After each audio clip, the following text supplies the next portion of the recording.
আসসালামু আলাইকুম। তাহসান রোজার দিবস এক পোশাকেই সর্বনাশ। তাহসান গায়ক তাহসান, ওর সাথে তো তার আগে বিয়ে করছে, মিথিলার সাথে বিয়ে হয়েছিল, সেই বিয়েটা ভেঙে গেছে গত 2 বছর আগে। পরে মিথিলা বিয়ে করলো ক্যালকাটার পরিচালক সৃজিত মুখার্জিকে। মিথিলার সেই সংসারটাও টিকল না।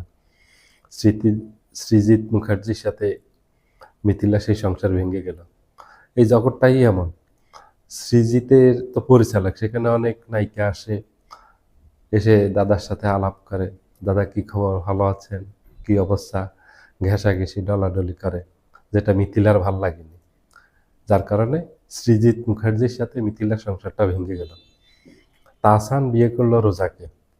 রোজা আমেরিকাতে একটা পার্লার দিয়েছে, পার্লারে নিজস্ব পার্লার, মালিক নিজে, সেখানে বেশ ভালো ইনকাম। এবং সাধারণ মানুষের সেই পার্লার না, যেটা খুব সম্পদশালী যারা আছে আমেরিকার, আমাদের বাংলাদেশি কমিউনিটি যারা আছে এবং আমেরিকান যারা আছে, তারা সেসব পার্লারে যায় এবং রোজার বেশ ভালো ইনকাম, ইনকাম অনেক।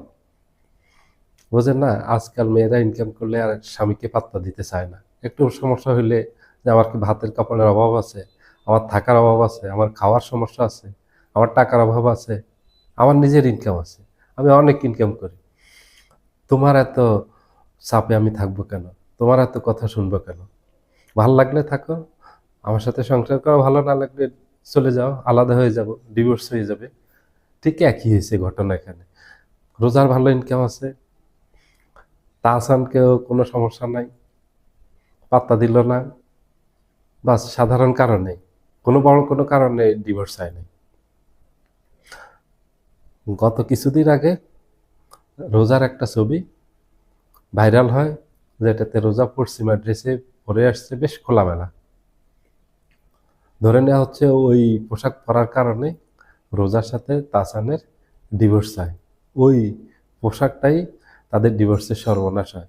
কারণ তার আগে রোজা এভাবে চলাফেরা করতো না, রোজা বেশ এই রক্ষণশীল চলাফেরা করতো। হঠাৎ করে খোলামেলা চলাফেরা করাতে তাহসান এটা নিয়ে সম্ভবত তার সাথে মনোমালিন্য হয়েছে, সেখান থেকে সূত্রপাত ডিভোর্স হওয়ার। এটা এখন পর্যন্ত যতটুক জানা গেছে যে ওই পোশাকটাই কাল হয়েছে দুইজনের ডিভোর্সের।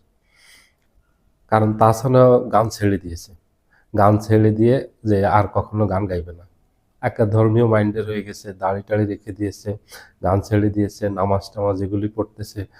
বেশ একেবারে আলোচিত ছিল তাহসান যে গান ছেড়ে দিয়েছে এই যে কয়েক মাস আগে।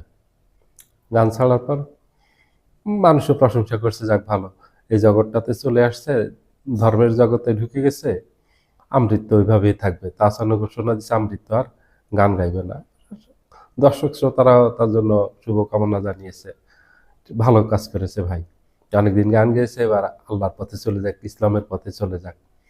তাহসানও সেখানে গেছে, কিন্তু তাহসানের ভাগ্যটা খারাপ, লাকটা খারাপ। তাই মিথিলার সাথে সংসারটাও টেকেনি, সেখানে তার একটা মেয়ে আছে বড়, মেয়েটাও বড় হয়েছে। রোজাকে বিয়ে করলো, সেটাও টিকেনি। হয়তো পরে আরেকটা বিয়ে করে নিবে, আরেকজনকে খুঁজে নিবে কোথাও। কিন্তু এই জগৎটা হলো খুবই নোংরা। এখানে সংসার দেখবেন যে অনেকের সংসার থেকে নিয়ে ভেঙে গেছে।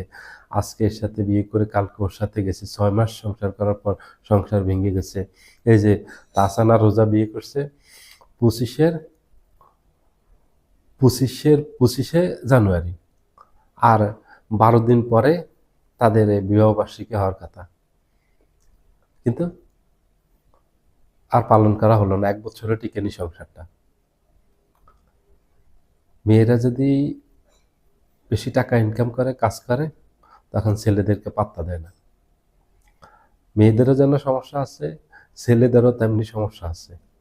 ছেলেরাও খুব টাকা পয়সা ইনকাম করলে এদিক সেদিক যায়, বিভিন্ন জায়গায় ঘোরাঘুরি করে, উল্টাপাল্টা করে, ওই সংসার ভেঙে যায়। দুইজনের সমস্যায় সংসার ভাঙে, শুধু একজনের জন্য না। তো এখানে যেটা দেখা গেল যে রোজার কারণে সংসারটা ভাঙছে, যেহেতু তাহসান সবকিছু ছেড়ে দিয়েছে একেবারে, ওই রঙিন জগৎটাই ছেড়ে দিয়ে একেবারে ইসলামের পথে ধর্মের পথে, শাশ্বত পথে চলে গেছে, যে আমৃত্য আল্লাহর পথে কাটাবে। ওই জন্য হয়তো তার ওই পোশাক, খোলামেলা পোশাক মেনে নিতে পারেনি। আল্লাহ পাক তার ভিতরে একটা পরিবর্তন এনে দিয়েছে। আশা রাখি তাহসানও খুব ভালো আর একটা বিয়ে করবে, আর একটা ভালো ধার্মিক মেয়ে পাবে, ঘর সংসার করবে। একটা গেলে সমস্যা কি, আরেকটা হবে। তার বয়সও আছে এবং এখনো অনেক হ্যান্ডসাম দেখতে তাহসান, বয়সটা একেবারে অত বেশি হয়নি। তো এবং তার ভালো ব্যবহারের সুনাম আছে, তার তার ইমেজ কিন্তু ভালো। তাহসানের কিন্তু কোনো বিতর্ক নেই, মানুষও পছন্দ করে তাকে, অনেক ভদ্রসদ্র। সবাই ভালো থাকবেন, আল্লাহ হাফেজ।